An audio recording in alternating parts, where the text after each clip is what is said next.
Good morning, CBC family, and welcome to our Pentecost Sunday online service. We have had a great week digging deeper into God's Word using the Pentecost series, When More Leads to More. One of today's focus points in this series is about seeking God and receiving a greater level of boldness. This is my prayer for today.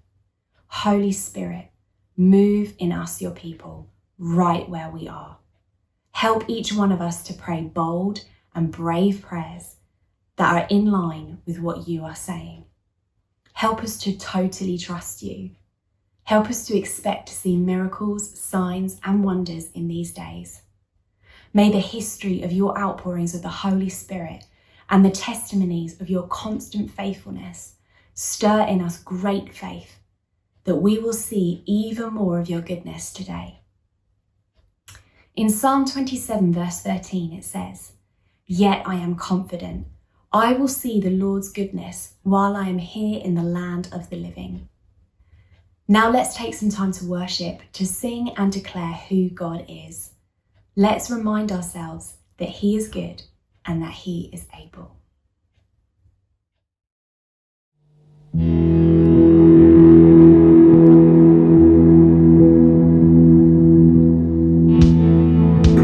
Church family, it's amazing to gather with you again together today to worship. And as we do this morning, I just encourage you to start to stir yourself.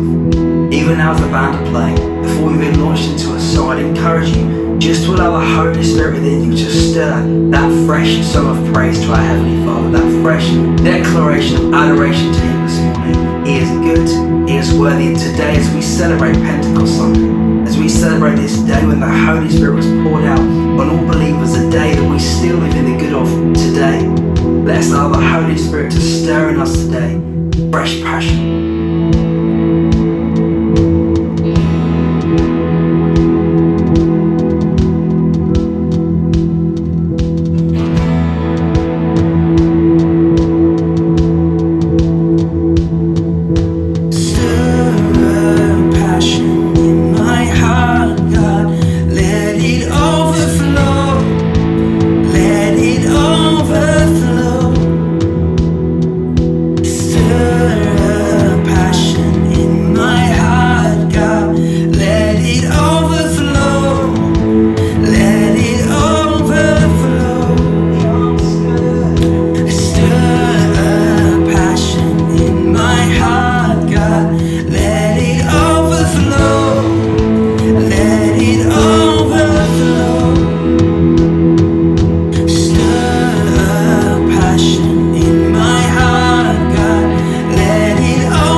darkness falls, it won't prevail. 'Cause the God I serve knows only how to triumph. My God will never fail. Oh, my God will never fail. I'm gonna see a victory. I'm gonna see a victory. For the battle belongs to you, Lord. I'm gonna see a victory.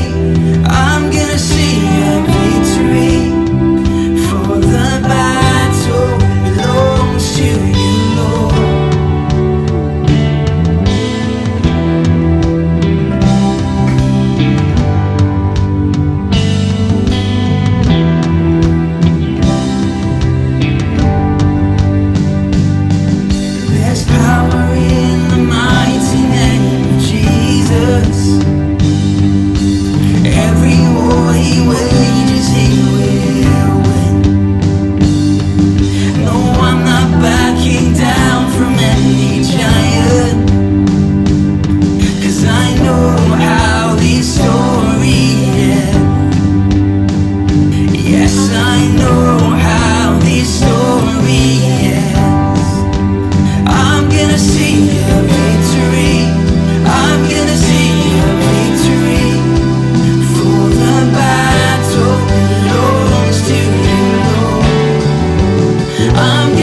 The door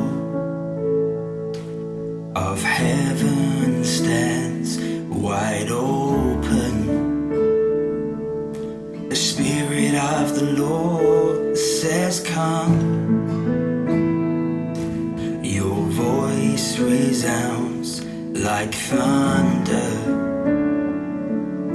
It calms the raging seas. And your face arrayed in glory, it brings me to my knees. Holy, holy, holy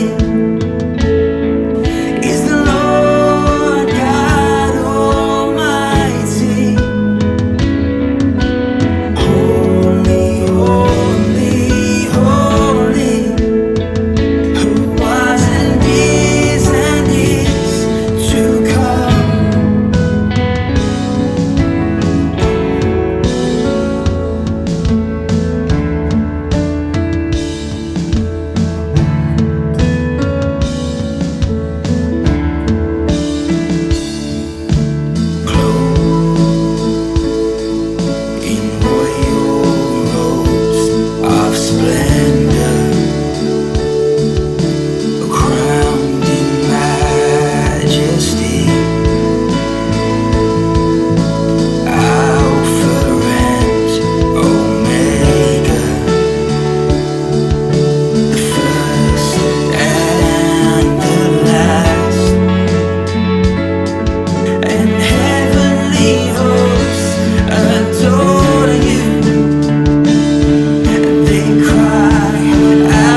Good morning. Great that you're able to join us for our CBC Family online service.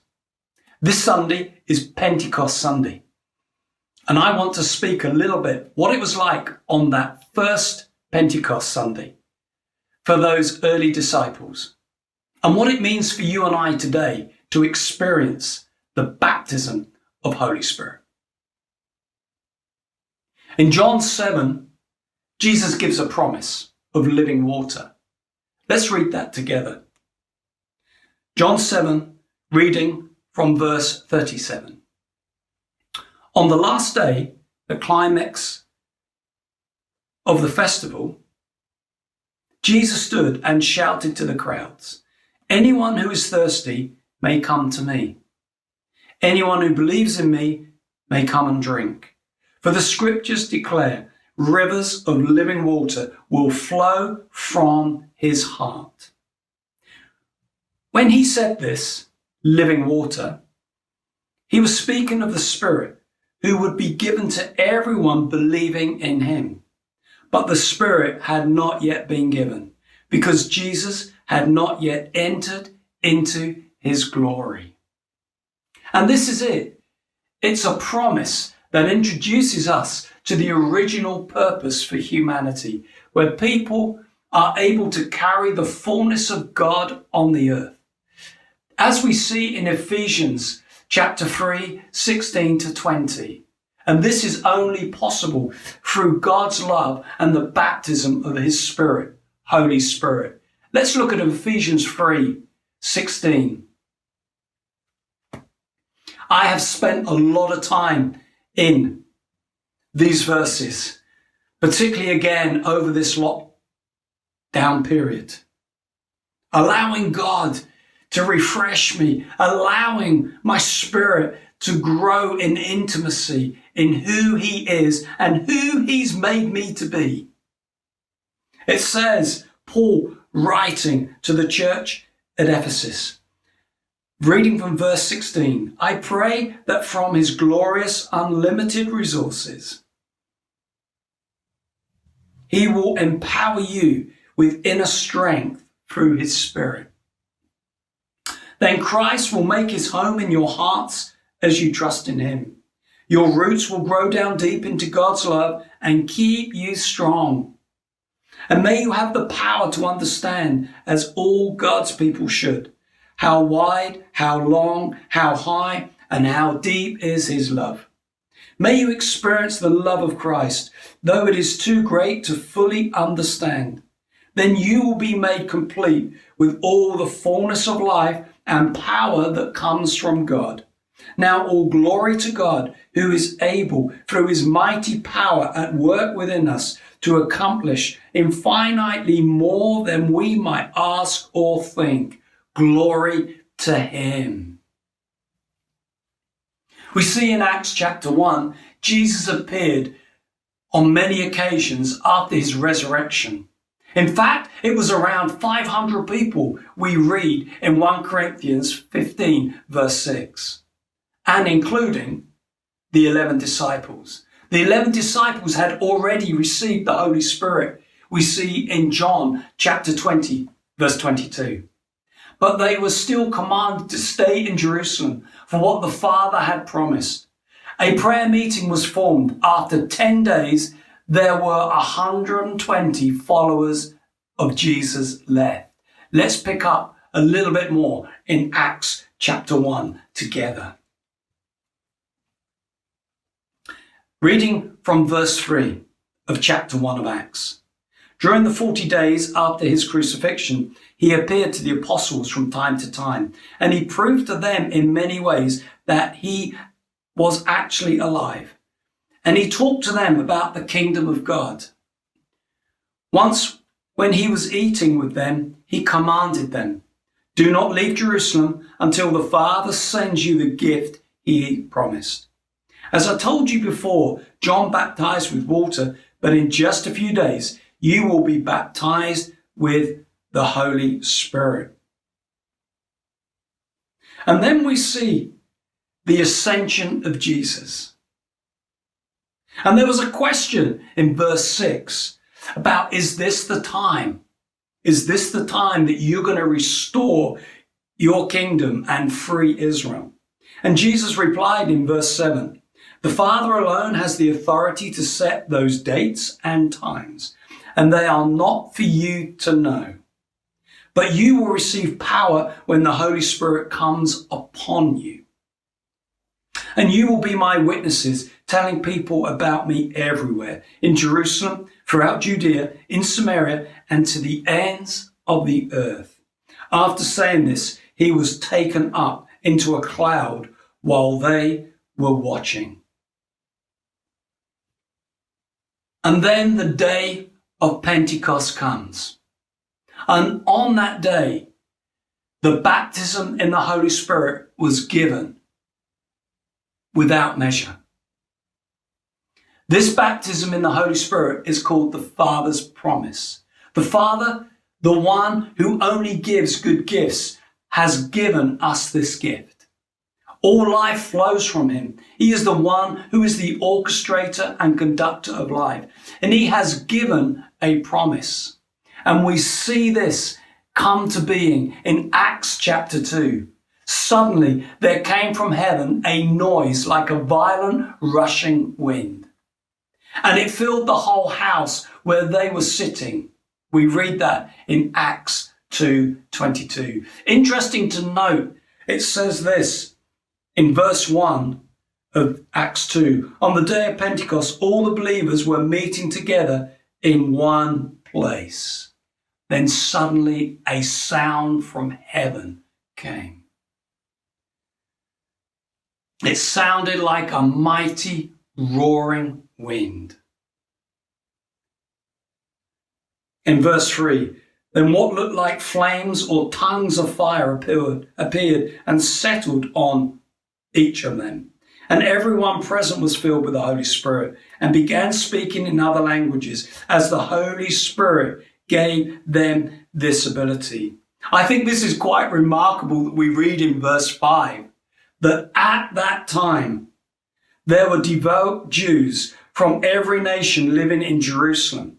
When they heard the loud noise, everyone came running, and they were bewildered to hear their own languages being spoken by the believers. And you can read yourself from the very different nations they all came from. And it says in verse 11, and we all hear these people speaking in our own languages about the wonderful things God has done. They stood there amazed and perplexed. What can this mean? They asked each other. But others in the crowd ridiculed them, saying, they're just drunk. That's all. The sound came from heaven, releasing something on the earth that the prophets longed to see and be part of from the very beginning. Add to this the fact that God himself rides on the wind, Psalm 104 verse 3, we then see that this is a moment when God releases a sound from heaven to restore humankind to God's original purpose. Without question, the most dramatic invasion of heaven to earth happened in this moment. It was the defining moment. This is what the Father promised. This heavenly sound was heard and experienced on earth. The roar of heaven summoned the city of Jerusalem to its purpose and call. In this moment, two worlds collided, and the inferior realm of darkness gave way to the superior nature of his kingdom. We have a unique privilege of carrying his presence. In doing so, we cause this kind of conflict so that these two realities called heaven and earth could come together in perfect harmony. What's it all about? It's about power, and it's not just power for miracles. It's so that the power-charged atmosphere of heaven can rest upon and inside a believer, which forces a shift in the atmosphere over a home, business, and city. This baptism is to make us living witnesses and examples of the resurrection of Jesus, the ultimate display of heaven's power. The Spirit of the resurrected Christ is what filled the air over Jerusalem on the day of Pentecost. I can only imagine that after 10 days of praying together, they were tired and then probably exhausted. They had exhausted everything they could think of to pray about, maybe. Suddenly, their affection for Jesus was taken to a level they had never known or experienced before. Their spirits became empowered by the Holy Spirit in that moment. They were alive. And for the first time in their lives, they spoke of things they didn't understand before. Two worlds collided. And the understanding of God that exists in the heavenly realms actually influenced the language of the 120 here on earth. They spoke of the mysterious ways and the mighty deeds of God. But I also want to focus a little bit as we finish on Peter. A little later on in Acts 2, Peter steps up and speaks. We see Peter 40 days prior denying that he knew Jesus, going back to his old ways of fishing. After spending 3 years or so with Jesus, we see Peter getting restored to Jesus.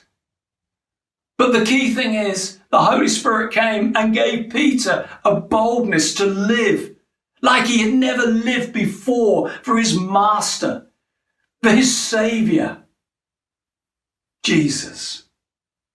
And we pick it up in verse 14. And Peter stepped forward with the 11 other apostles and shouted to the crowd, "Listen carefully, all of you, fellow Jews and residents of Jerusalem.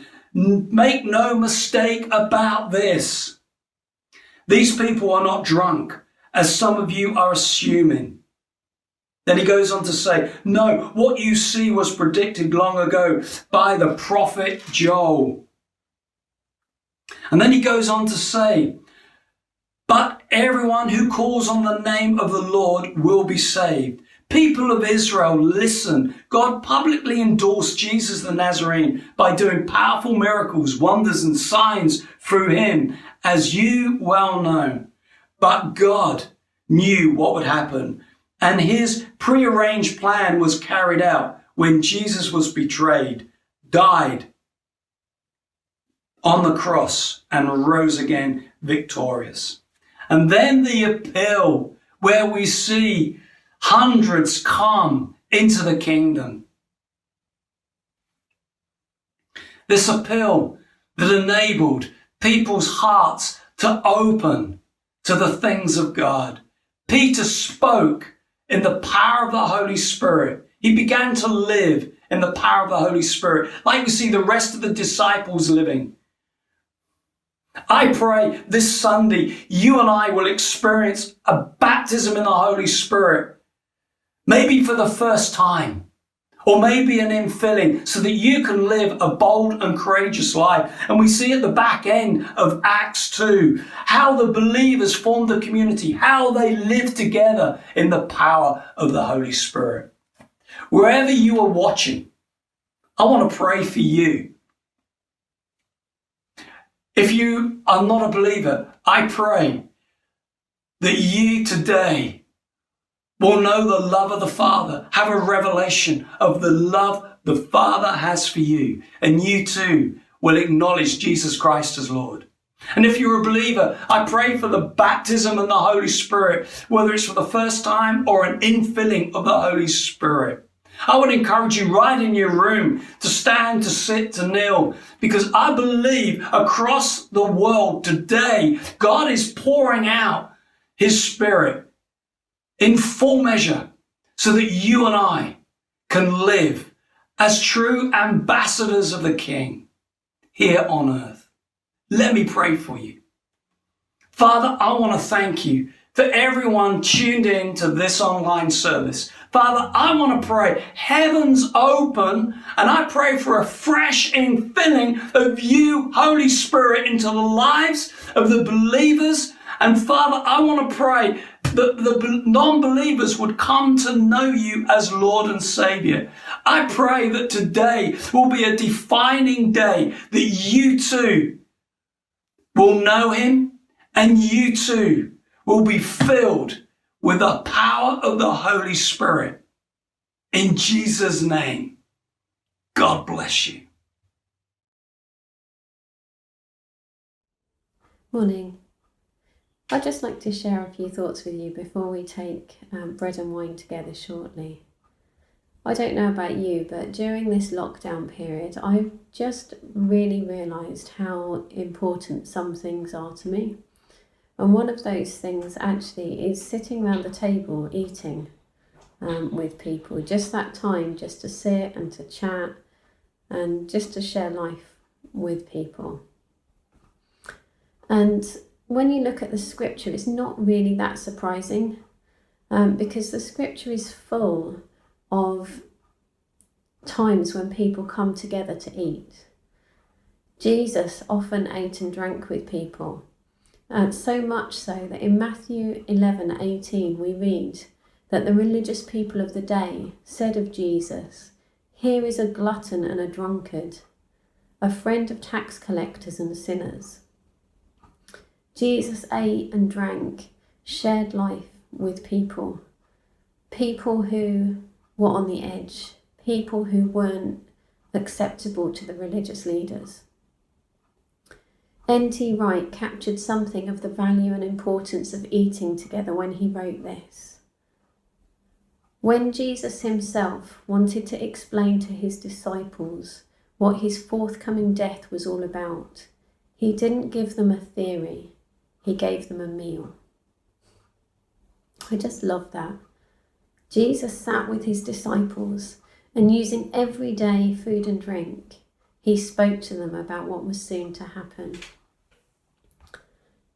In Luke 22:14, we read, "When the hour came, Jesus and his apostles reclined at the table. And he said to them, I have eagerly desired to eat this Passover with you before I suffer. For I tell you, I will not eat it again until it finds fulfillment in the kingdom of God."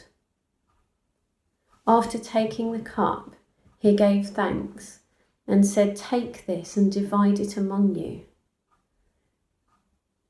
For I tell you, I will not drink again from the fruit of the vine until the kingdom of God comes." And he took bread, gave thanks, and broke it. And he gave it to them, saying, "This is my body given for you. Do this in remembrance of me." Let us just do that now.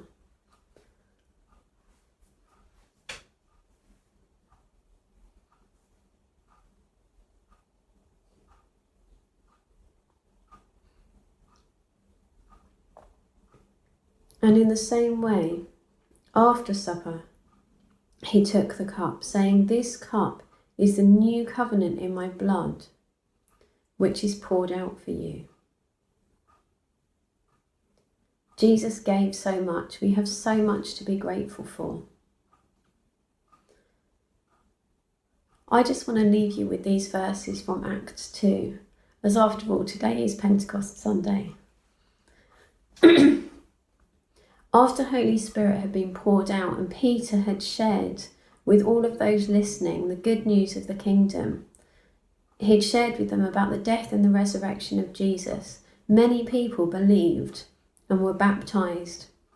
In Acts 2:42 onwards, it says, "They devoted themselves to the apostles' teaching and to fellowship, to the breaking of bread and to prayer.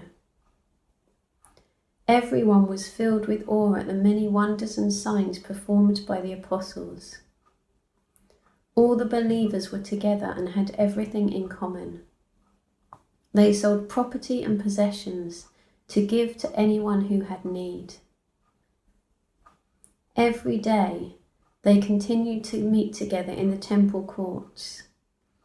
They broke bread in their homes and ate together with glad and sincere hearts, praising God and enjoying the favour of all the people. And the Lord added to their number daily those who were being saved. And I just want to really encourage us this week just to reflect on those verses in Acts and ask God what He's saying to us today. Come set your rule and reign in our hearts again. Increase in us, we pray. Unveil why we made. And come set our hearts ablaze with hope, like wildfire in our veins.